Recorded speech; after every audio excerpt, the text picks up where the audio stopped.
হরে কৃষ্ণ। এমন চিন্ময় আনন্দ পেতে হলে অবশ্যই শ্রীকৃষ্ণ পূজা করতে হবে, এর কোনো বিকল্প নেই। আর এমন আনন্দে থাকতে হলে আমাদের যেগুলো করা উচিত সেটা হচ্ছে গৃহাভ্যন্তরকে সুখময় করে তুলতে হলে প্রত্যেকের হরে কৃষ্ণ মহামন্ত্র কীর্তন করা উচিত, যেটা আমরা করি না। তাদের ভগবান শ্রীকৃষ্ণের প্রসাদ গ্রহণ করা উচিত, সেটাও আমরা করি না। শ্রীমদ্ ভাগবত গীতা ও শ্রীমদ্ ভাগবতের মতো ভগবত তত্ত্ব সম্বন্ধিত গ্রন্থাদি পাঠ করতে হবে, সেটা আমরা কয়জনে করি? পরিবারের সকলকে মিলে সকাল ও সন্ধ্যায় একত্রে কীর্তন করা উচিত, আমরা সেটাও করি না। শ্রী চৈতন্য মহাপ্রভু নির্দেশ দিয়েছেন যে হরে কৃষ্ণ মহামন্ত্র প্রচারের জন্য সকলের সমবেতভাবে সংকীর্তন যজ্ঞ সম্পাদন করা উচিত, কিন্তু এই উচিত কাজগুলো আমরা একদম করি না। সকল শ্রেণীর ভক্ত একত্রে মিলিত হয়ে সমবেতভাবে হরে কৃষ্ণ মহামন্ত্র প্রচার করা উচিত, আমরা সেটাও করি না। ভগবানের নাম প্রচার করা উচিত দাঁড়ে দাঁড়ে গিয়ে। প্রত্যেকটি গৃহস্থের কর্তব্য হচ্ছে সংকীর্তন যজ্ঞকে দাঁড়ে দাঁড়ে পৌঁছে দেওয়া, সেটা আমরা করি না। এইগুলো আমরা করি না বলেই অনেক জড়া ব্যাধি দুঃখে আমরা সুখেও থাকি। আমরা অনেকেই অনেক কম বয়সে অনেক বড় বড় সুখ পেয়ে যাই, সেগুলো আমাদেরই কারণে হয়।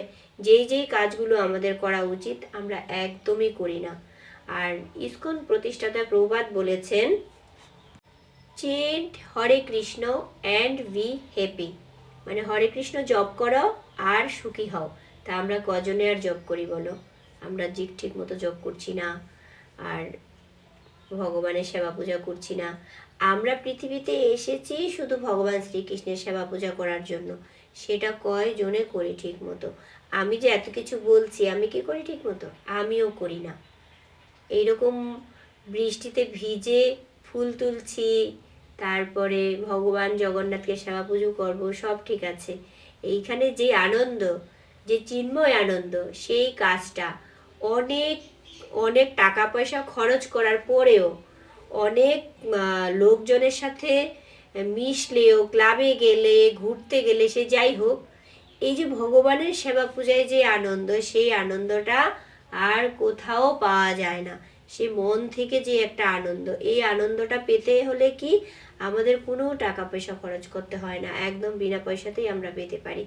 এবং যারা আছো, শুরু করে দাও ভগবানের এরকম সেবা পূজা, দেখবে যে সব কিছু অন্তর থেকে যে একটা শান্তি, ভালোবাসা, সেটা চলে আসবে। আর আমাদের ভগবান শ্রীকৃষ্ণ যেমন নিঃস্বার্থভাবে আমাদেরকে ভালোবাসে, আমাদের পৃথিবীতে আমরা কোনো কিছুই স্বার্থ ছাড়া করি না। একমাত্র বাবা মা আছে যারা সন্তানকে নিঃস্বার্থভাবে ভালোবাসে, আর ভগবান শ্রীকৃষ্ণ আমাদেরকে না চাইতেই কত কিছু দিয়ে রেখেছে। আমরা তাকে ভালোবাসি আর না বাসি, বাবা মা যেমন সন্তানকে দেয়, আর পরম পিতা তো আমাদের ভগবান শ্রীকৃষ্ণ, সে আমাদের জন্য সব কিছু অটোমেটিক সব ব্যবস্থা করে রেখেছে। আমাদের অক্সিজেন কিনতে হয় না। এরকম যে গাছের জন্য কত সুন্দর, এই যে গাছের জন্য জল এসেছে, এই জল কি আমাদের পাইপ দিয়ে কারেন্ট খরচ করে দিতে হচ্ছে? সেগুলো করতে হচ্ছে না। আমাদের যদি একটা পেশেন্টের জন্য অক্সিজেন যদি লাগে মাঝে মাঝে, সেটা কেমন দাম পড়ে যায় এবং কত দাম, আর আমরা বিনা পয়সায় অক্সিজেন পাচ্ছি, হাওয়া পাচ্ছি, আলো।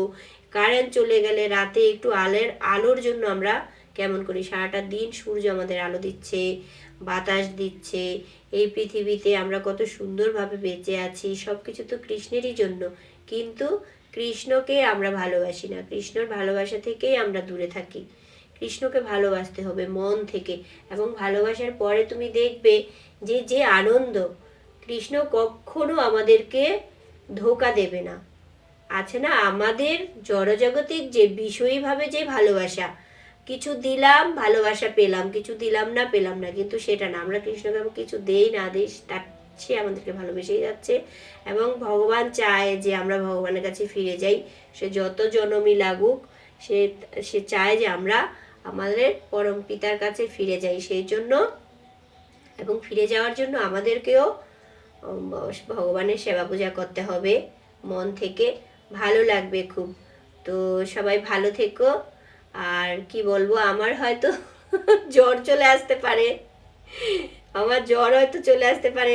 যাই হোক, এখন তো জগন্নাথের জ্বর লীলা যাচ্ছে, জগন্নাথই আমাকে রক্ষা করবে। জগন্নাথ ভগবান জগন্নাথ নিজেই জ্বরে আছে, আবার যদি জ্বর আসে খারাপ হবে না, ভালোই লাগবে, ম্যাচিং ম্যাচিং হয়ে যাবে ভগবানের সাথে। তো সবাই ভালো থেকো, হরে কৃষ্ণ হরি বল। তোমরা এমন বৃষ্টিতে ভিজে যেও না, ছাতা নিয়ে যেও। আমি ফুল ধরবো না ঝুড়ি ধরবো না ছাতা ধরবো, সেজন্য শুরুটা ভিজে গেছি, তাই পুরোটাই ভিজে গেলাম। হরে কৃষ্ণ।